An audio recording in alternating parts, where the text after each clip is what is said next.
ask, how do you make beans? Well, I make it several ways. Sorry, it's not adjusting yet on the film here. But let me talk through this. You pour the pinto beans into a crock pot pan. Let it soak. So watch.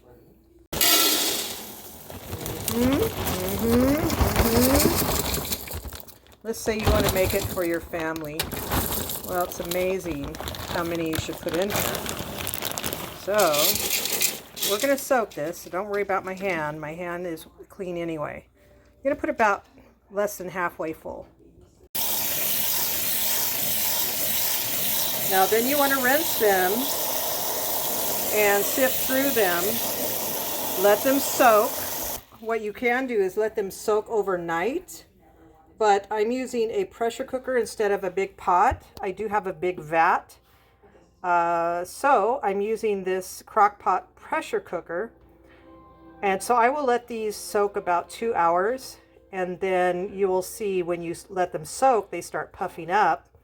You dump the water and put new water in. But first, we want to go through them and get all of the shucks and shells and, you know, they pick beans, so sometimes even though you buy the most primo beans, there might be some little rocks in there. So these don't have any, I can tell, because I don't hear anything skidding on the bottom.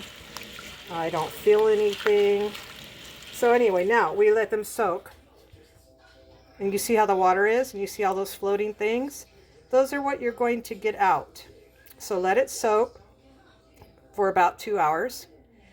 This is not a hard process. I mean, if you do have a crock pot pressure cooker, you don't really have to let them soak for 2 hours. Let them soak for an hour. So if you're like me, you're going to put a little bit of bacon, clean bacon grease. Start filling up with water.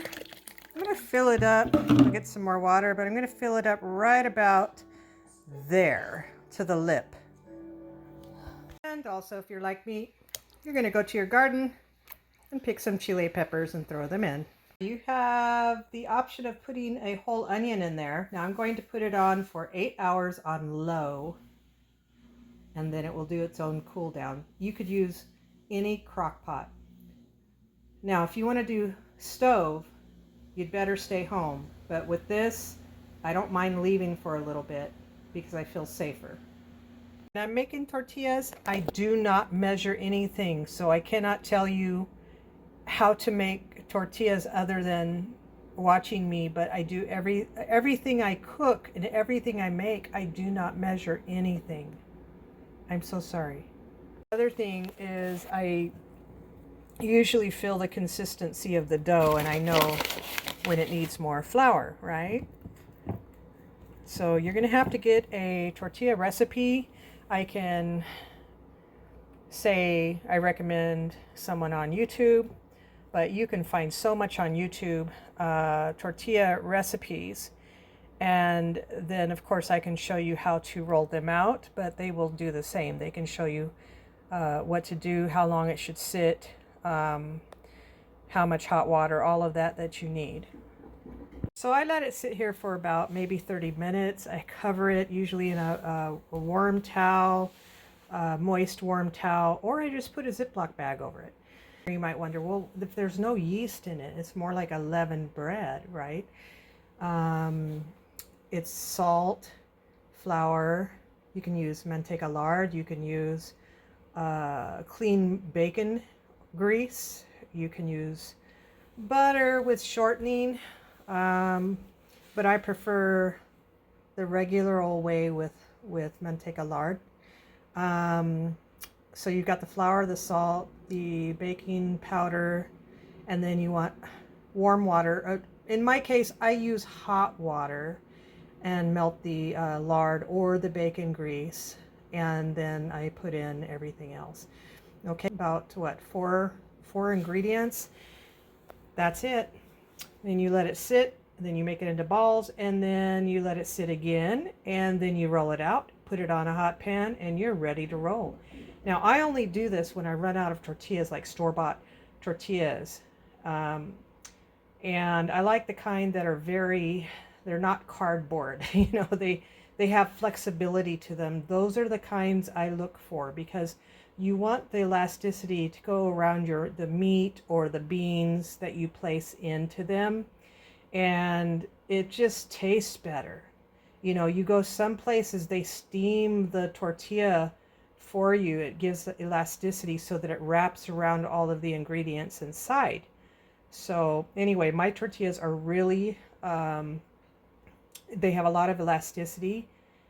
So I like my recipe. I just don't measure anything. I just go by consistency, and I do that with absolutely everything I cook and bake.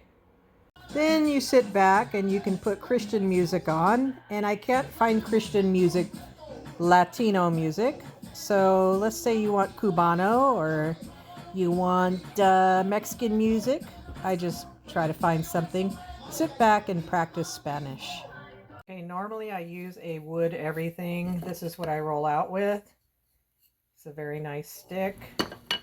Kind of flop that one on there. Anyway, you get your tortilla skillet, where you just cast iron skillet, and then throw your tortilla on there. I get it really hot first so that they cook very quickly. You can see it bubbling right now. So then what I'll do when I get a few more bubbles in this area here, then I'm going to flip it over and it will be done. So like I said, I'm not going to give a recipe because I do everything by just feeling and seeing. You make them perfectly round? Oh yeah, it depends on how you roll it out, but you know, it's up to you. When you're by yourself, you don't care if they come out square or triangle. You can practice your Spanish. Onion is cebolla. You could say cebolla. Tortilla is tortilla. Anything with a double L is y. Y. V is not pronounced like cebolla. It's a little bit of V in there, so it's cebolla. Cebolla, right? Queso. Oh my goodness. Here they come. Oh my goodness. See, my tortillas aren't perfect, but they taste so good. There they are. I put them in a Ziploc bag. I don't close it until they really cool off. And then I seal it, put them in the fridge.